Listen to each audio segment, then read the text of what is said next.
श्री शिवाय नमस्तुभ्यम। सावन मास महात्म्य, 5वां अध्याय।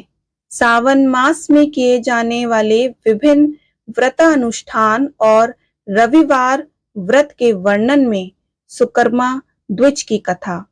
ईश्वर बोले, हे सनत कुमार, करोड़ों पार्थिव लिंगों के महात्म्य तथा पुण्य का वर्णन नहीं किया जा सकता। जब मात्र एक लिंग का महात्म्य नहीं जाना जा सकता तो फिर करोड़ों लिंगों के विषय में कहना ही क्या।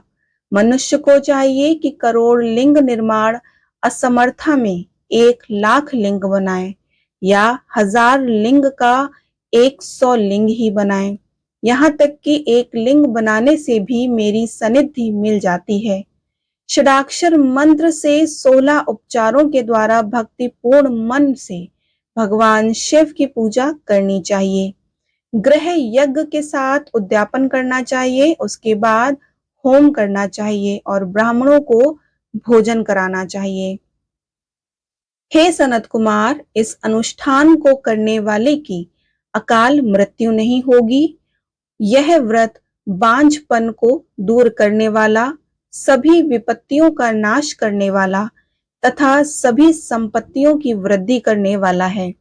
मृत्यु के पश्चात वह मनुष्य कल्प पर्यंत मेरे समीप कैलाशवास करता है।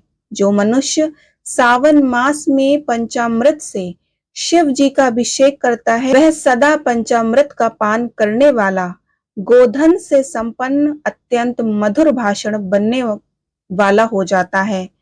त्रिपुर के शत्रु भगवान शिव को प्रिय होता है। जो इस मास में अनुदान व्रत करने वाला तथा हविष्य अन्न ग्रहण करने वाला होता है, वह व्रीहि आदि सभी प्रकार के धान्यों का अक्षय निधि स्वरूप हो जाता है। पत्तल पर भोजन करने वाला श्रेष्ठ मनुष्य सुवर्ण पात्र में भोजन करने वाला तथा शाक को त्याग करने वाला शाक कर्ता हो जाता है। श्रावण मास में केवल भूमि पर सोने वाला कैलाश में निवास प्राप्त करता है। इस मास में एक भी दिन प्रातः स्नान करने से मनुष्य को 1 वर्ष स्नान करने का फल का भागी कहा गया है। इस मास में जितेंद्रिय होने से इंद्रिय बल प्राप्त होता है। इस मास में स्फटिक, पाषाण, मरकतमणि, पिष्ट, धातु, चंदन, नवनीत आदि से निर्मित अथवा अन्य किसी भी शिवलिंग के साथ ही किसी स्वयं अभिभूत न हुए लिंग में श्रेष्ठ पूजा करने वाला मनुष्य सैकड़ों ब्रह्म हत्या को भस्म कर डालता है। किसी तीर्थ क्षेत्र में सूर्य ग्रहण या चंद्र ग्रहण के अवसर पर 1,00,000 जप से जो सिद्धि होती है, वह इस मास में कई बार के जप से ही हो जाती है। अन्य समय में जो 1000 नमस्कार और प्रदक्षिणाएं की जाती हैं, उनका जो फल होता है वह इस मास में एक बार करने से ही प्राप्त हो जाता है।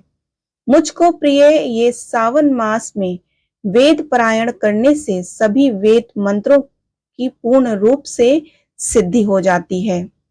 श्रद्धा युक्त होकर इस मास में 1000 बार पुरुष सूक्त का पाठ करना चाहिए अथवा कलयुग में उसका 4 गुना पाठ करना चाहिए अथवा वर्ण संख्या का 100 गुना पाठ करना चाहिए, या फिर वह करने में असमर्थ हो तो आलस्यहीन होकर मात्र 100 पाठ करना चाहिए। ऐसा करने वाला मनुष्य ब्रह्म हत्या आदि पापों से मुक्त हो जाता है, इसमें कोई संदेह नहीं है।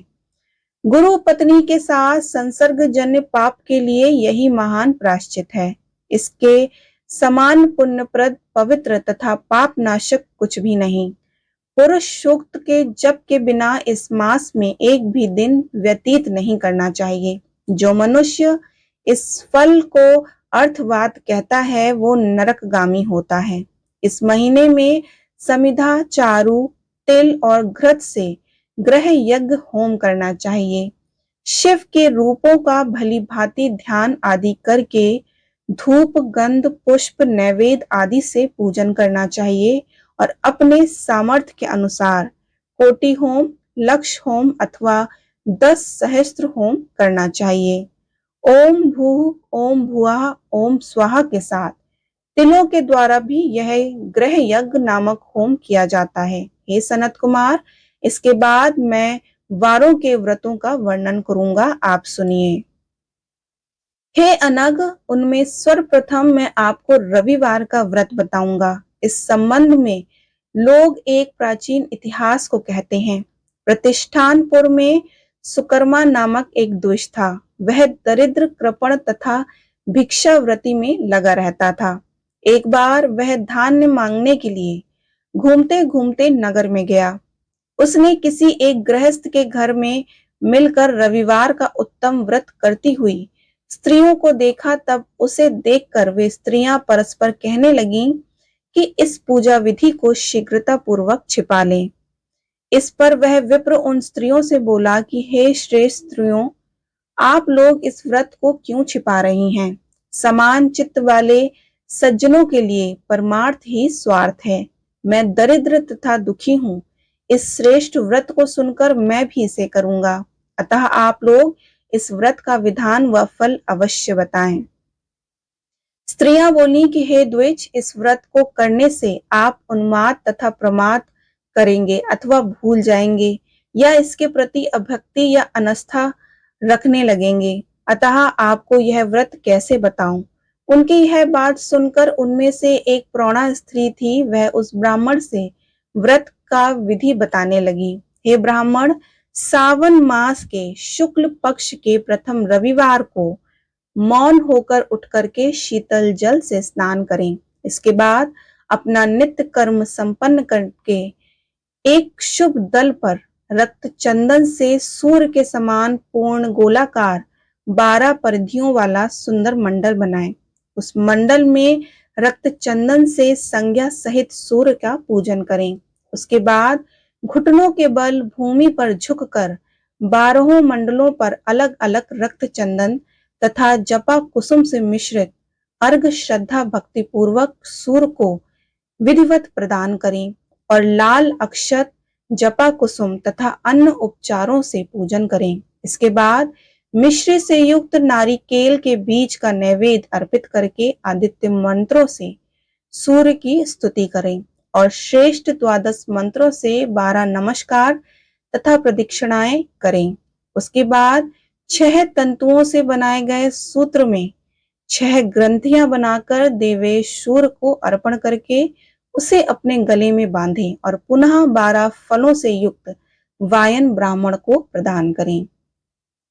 इस व्रत की विधि को किसी के सामने नहीं सुनाना चाहिए। हे विप्र, इस विधि से व्रत के किए जाने पर धनहीन व्यक्ति धन प्राप्त करता है, पुत्रहीन पुत्र प्राप्त करता है, कोढ़ी कोढ़ से मुक्त हो जाता है, बंधन में पड़ा व्यक्ति बंधन से छूट जाता है, रोगी व्यक्ति रोग से मुक्त हो जाता है। हे विपेंद्र, अधिक कहने से क्या प्रयोजन? साधक जिस जिस अभिष्ट की कामना करता है वह इस व्रत के प्रभाव से उसे मिल जाता है। इस प्रकार सावन के चारों रविवार को, कभी कभी 5 रविवारों में इस व्रत को करना चाहिए। इसके बाद व्रत की संपूर्णता के लिए उद्यापन करना चाहिए। हे विपेंद्र, आप भी इसी प्रकार, इससे अपनी सभी कामनाओं की सिद्धि हो जाएगी। इसके बाद उन पतिव्रताओं को नमस्कार करते वह ब्राह्मण अपने घर आ गया। उसने जैसा सुना था उसी विधि से उस संपूर्ण व्रत को किया और अपनी दोनों पुत्रियों को भी वह विधि सुनाई। उस व्रत को सुनाने मात्र से शिव जी के दर्शन से तथा उनके पूजन के प्रभाव से वे कन्याएं देवांगनाओं के सदृश हो गईं। उसी समय उस ब्राह्मण के घर में लक्ष्मी ने प्रवेश कर लिया और वह अनेक उपायों तथा निमित्तों से धनवान हो गया। इसी दिन उस नगर के राजा ब्राह्मण के घर से होकर राजमार्ग से जाते समय खिड़की में खड़ी उन दोनों सुंदर तथा अनुपमय कन्याओं को देख लिया। तीनों लोकों में कमल, चंद्रमा आदि जो भी सुंदर वस्तुएं हैं, उन्हें वे दोनों कन्याएं अपने शरीर से अवयवों से तिरस्कृत कर रही थीं। उन्हें देखकर राजा मोहित हो गए और क्षण भर के लिए वहीं खड़े हो गए। ब्राह्मण को शीघ्र बुलाकर उन्होंने दोनों कन्याओं को मांग लिया। तब उस ब्राह्मण ने भी हर्षित होकर दोनों कन्याएं राजा को प्रदान कर दी। उस राजा को पति रूप में प्राप्त करने पर वे कन्याएं भी प्रसन्न हो गईं। वे स्वयं इस व्रत को करने लगीं और पुत्र पौत्र आदि से संपन्न हो गईं। हे मुने, महान ऐश्वर्य देने वाले इस व्रत को मैंने आपसे कह दिया। हे विधि नंदन, जिस व्रत के श्रवण मात्र से मनुष्य सभी मनोरथों को प्राप्त कर लेता है, उसे अनुष्ठान करने के फल का वर्णन कैसे किया जाए। इस प्रकार श्री स्कंद पुराण के अंतर्गत ईश्वर सनत कुमार संवाद में सावन मास महात्म में नाना व्रत, रविवार व्रत आदि कथन नामक 5वां अध्याय पूर्ण हुआ। बोलो उमापति शंकर भगवान की जय।